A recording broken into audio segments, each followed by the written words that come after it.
Welcome in everyone to the Larsonland podcast. I'm your host Sawyer Hill, and I'm joined as always by my co-host Dylan Bradshaw. We come in here every single week and talk about all things involving the 2021 NASCAR Cup Series champion, Young Money Kyle Larson. It is Victory Monday here on the Larsonland podcast, Dylan. We've been talking about it for a couple weeks now. Every week, I feel like we get off of here and we're saying, maybe next week is going to be the week. But this week was finally it at Richmond. I was there to witness it. First time seeing Kyle win a NASCAR race in person. Pretty cool stuff. Yeah, man, I'm jealous. I haven't seen him win anything in person yet. It's tough, not especially dirt, dude. Every dirt race I see him race, it's just a brutal day. But yeah, great race. I mean, there at the end, it was kind of him and Byron all day. Byron got taken out late there, and it gave Larson a chance. But man, I think yesterday it was probably one of Larson's slower cars, I would say, and that's just kind of a testament to how the season's been. He's just been really fast all season, and I mean the race where his car wasn't super fast, he ended up winning. So all in all, I think it was a good race. You said you went to the race. How was the whole experience, the track, everything? Yeah, I mean, I had a really good time at Richmond. Obviously, got down there on Saturday and unfortunately, practice and qualifying got rained out. Kind of sat around there at the track for a couple hours. A normal racing deal. I mean, it seems like it's never really a racing deal. If anybody's a race fan and knows, going to the track, there's always the threat of rain, and you're wondering whether you're going to be able to see the race or be able to do anything for that matter. And so Saturday got rained out, but cleared up nicely Saturday afternoon, and Sunday was a beautiful day for the race. I would say perfect temperature out there. It wasn't too hot, wasn't too cold, and it was perfect for Larson. Perfect day overall. I mean, you said it. Kyle didn't really have the fastest car, I would say, all day. I think at points in the race, he seemed like he had the fastest car. There was some, early on in the race where he took the lead and was able to kind of manage his gap. But later on, we saw the Toyotas kind of emerge. Truex and Hamlin and Bell, they ended up being really quick through the middle to late portion of the race where Byron and Larson kind of faded. And then it kind of came down to that last caution, or that last, I would say, like the caution that set up the end of the race, where Larson was able to, on the final sequence of pit stops, take the lead off of pit road. Awesome pit stop by the five team. Um, just great vibes all the way around. Yeah, busy day for the Pickers. A lot of stops there at Richmond yesterday, and getting into the race. I mean, I think it was one of the best Richmond races in a while, especially way over last year. Last year's Richmond races were pretty bad, I'd say. It seems like the new short track package is doing pretty well. We got good tire fall off, more grooves. Top side was pretty strong most of the day. A lot of guys were running that, but I mean, when the leaders got into lap traffic, it was nice to see how they negotiated that. And kind of going back to last week with Coda, we talked about with the no stage breaks. I think the no stage breaks would be nice to see it like the short tracks like Richmond. I mean, you can see the drivers like work their way through the field. Brings more pit strategy into play because I mean they're racing harder, more tire fall off. You don't have your planned cautions to change the tires. So Right. I think if they would introduce that to the ovals, like your short tracks like Richmond, Martinsville, those would probably be the best. Yeah, and I don't think, I mean, I agree with that, and I never really thought about it from that perspective. But yeah, I feel like I was sitting there behind the pit box the entire day, watching on the screen behind the pit box, and you start the day off with all these stacks of tires around you. You're sitting in the chairs, and the tires are stacked up on both sides, and that's all you can see. And then as the day goes on, they're all gone. I mean, it was no more tires left at the end of that race. The five team used up every single set. And I think if there wasn't those stages, the stage breaks or the stage cautions, I should say, you wouldn't see that as much with all the tires being used up, because not only are you changing tires at those stage breaks, but you're planning your other pit stops around that. So the first stage, it was only 70 laps, I think. You kind of plan to pit or split that stage in half just because there's going to be a caution at the end of it, and you're going to be able to put a new set of tires on then.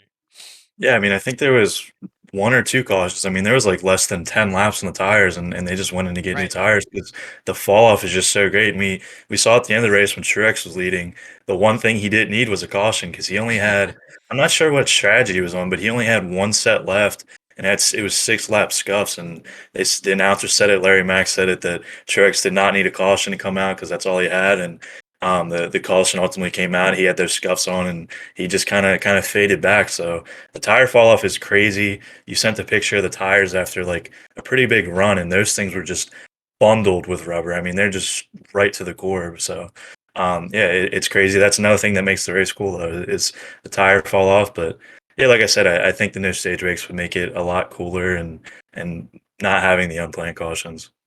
Yeah, absolutely. But the package was definitely a lot better. I mean, this is the first time we saw this new short track package at Richmond. We thought Phoenix was a better race with that package, and Coda was definitely a lot better as well.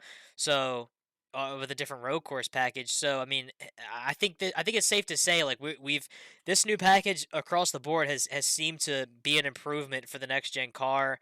I think this season as a whole, we've seen you know only things that we could be positive about with the next gen car in terms of development and progression for this generation of car. I think last year we kind of as the season went on, race after race after race, we got more and more negative about it. There was more negative things than positive things to say, but I think what are we 7 races into the season? I think at this Yeah, I point, think so. 7 races in, I think we have more good things than bad things to say other than the whole Louvre incident, but besides that, we're past that now. The penalty has been appealed, and the points have been reinstated for Hendrick Motorsports. And it was as you put on the Larsonland Times headline this morning. Virginia is for louvers, and it Yeah. was a great celebration of the penalty being overturned, and Kyle is now firmly, I would say, locked into the playoffs with 6 playoff points. Yeah, it's nice to see the progression. I know last year on the podcast, we were like every podcast we were complaining about the tires. We need to go back to the Gen 6 car. Cars were catching on fire left and right. Tons of pit incidents with the lug. So it's nice to see everything's kind of smooth. As far as the appeal, love to see it. Wish we could have got the crew chiefs back, but obviously Mendering got his first cup win yesterday, so didn't really need it there. But one thing I thought about is if the appeal wasn't approved, we might not have gotten the win yesterday because a big percentage of that is the owner points, which determines your qualifying position because Right. it rained out. And before the appeal, we were 16th in owner points, so that would have set us way back in the field, and who knows what would have happened. So that appeal coming through definitely helped us. I think colleagues is this week, so I guess you can expect similar results there. But yeah, I mean, thankful for the appeal. It sets us back up, but we got that win, so we're locked in. Yeah, absolutely. Definitely. I mean, it's just everything. Every little bit makes a difference. And I, at one point in the race, that the when I sent you the picture of the tires, that was right after the run that Larson had, where he fell back. He was actually in the lead, and then fell all the way back. I think to finish, or he ended up like eighth or ninth, or he fell back to, yeah, I think that's where he was, like eighth or ninth or Yeah, something like that. And at that point, I was like, I didn't think with losing that much track position on a track like Richmond, what he was going to be able to even get back up to the lead at that point. At that point, I kind of thought it was over. I mean, you hate to think that, but he was dropping like a fly there, and he just was able to on pit road and pick up a couple positions on track and really just it all kind of came together, and that's kind of been the name of the game this season for Larson and the whole team is they've had fast cars every single week, but it's been just putting that final piece together that brings it all together and to get pick up the win. I was talking to front tire changer Blaine Anderson after the race, friend of the podcast. Him and the whole team, they kind of expressed the same emotion and sentiment after the race that it felt like a big weight off of their shoulders that they finally broke through and got this win because week after week it's been so close, heartbreak after heartbreak, fast cars, and finally the 5 cars in victory lane. And I was in victory lane with them. I got the victory lane hat on right now.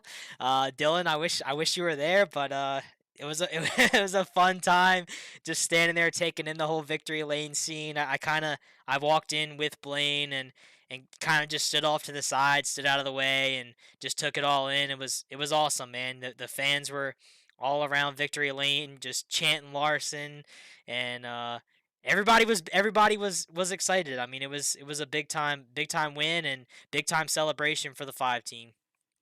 Yeah, I mean, he was fast all day, and going back to a little bit, he had that little scuffle on pit road with Suarez. He kind of hit him a little bit. Fender bent in, and it sent him back a little bit. That's kind of where he fell back in that stage, back to eighth, because the fender was kind of in. He said he was really tight, and he just kept falling back, falling back, falling back. And I thought it was just going to get out of the top 10 at that point. But yeah, like you said, great pit stops. Pit crew's been on it pretty much all year, I would say. It's just been really quick.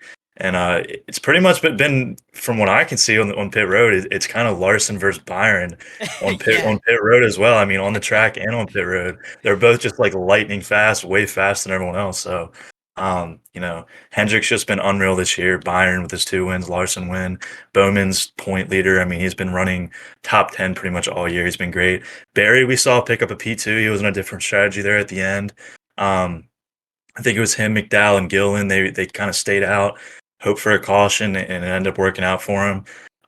Barry helped out on that restart. He kind of slotted in on P2 and kind of held everyone back as they fought. But Larson picked up the win, as we said before. I think he had a 1.5 second margin of victory over Barry. So it's been a long time coming, man. A lot of frustration. Phoenix over 200 laps led, didn't get that one. Vegas got screwed in overtime. But at least Almirola stood out of the way at Richmond, and we could get that win. Yeah, yeah. I was thinking that with in the closing laps, I was sitting there in the chair, just it seemed like every lap got longer and longer. It was like, oh my God, is it gonna end? Is the race ever gonna end? If I was waiting for Almirola to spin out and hit the wall, blow a tire, something to happen, but luckily, no issues on that front. But Dylan, I mean, it's just funny, you said it's a long time coming, and we were talking about it last night. I can't remember if you said it was in the media center after the race or something, but you said Kyle was talking about he was watching videos from 2021 because he was saying, we're not, he wanted to remember how it was to be good. Yeah, it's crazy, man. I mean, he's been unreal all year, and I think he's right behind Byron in laps led after the race. He was leading all of NASCAR in laps led until that race, and I think he's just under 20 laps for Byron. So, I mean, dude, he's just been lights out, but just can't get the finishes, getting stuck in something crazy. But he's no doubt been one of the fastest cars, right up there with Byron. It's just Byron's able to have a little bit of luck on his side to finish the race and get it finished. But man, just love to see it this early in the season. Seven races in, I think you said. Getting it locked in and kind of don't have to worry about getting that win late season and kind of keep it in gear and keep it going. Absolutely. So before we move on to Bristol Dirt's the next race in the NASCAR Cup Series schedule. I wanted to just talk about and just quickly talk about the Denny Hamlin incident. I mean, what were your thoughts on that with him just wrecking JJ Yeley? I mean, he's kind of seems hypocritical the stuff he goes on the podcast on his podcast, Dirty Mo Media podcast. What is it? Actions Detrimental. Yeah. It's he talks on there a big game about other drivers, and then he goes out there and just absolutely dumps JJ Yeley. Yeah, I mean the timing couldn't have came perfect. I mean, last his last podcast, he went on, he brought out a list of names of guys that ran into people at Coda, and there's no respect on the track, there's no respect anywhere, and I mean immediately he just dumps Yelly because I guess he doesn't think he belongs on the track or something. I mean, dude, and the hilarious thing was on the broadcast, Fox was just showing the normal broadcast view the whole race, and then they immediately panned to the driver eye of Hamlin, and like almost immediately they just show him dumping Yeley like as soon as they switch on him. So, yeah, it's crazy, super hypocritical. I mean, it's ridiculous. You can't go and talk about respect and just shut up bury a guy like that. Yeah, maybe so. Maybe the first time we saw. I mean, I was watching on the TV behind the pit box, but um, was the TV coverage a little bit better this week? I mean, it's, Yeah, I mean, it wasn't bad. I think Larry Mack is in the booth. He was decent. I mean, he was better than I thought he'd be, but yeah, it was decent. The only complaint is like late race. They kind of cut the whole. I want to see victory lane and the Yeah. celebration stuff. They just immediately cut. As soon as he pulled in victory lane, they went to the booth and just didn't really show any of it. And I mean, other than that, it was all right. I mean, there was a few times where there was a good battle in the middle of the field, and they just kind of cut to the leader. But I mean, other than that, it was decent. There not too many complaints there. Nice. Well, if you do want to see more of Victory Lane, I will have some clips and videos I took down there in Victory Lane on our on location video from Richmond. That's going to be up on YouTube.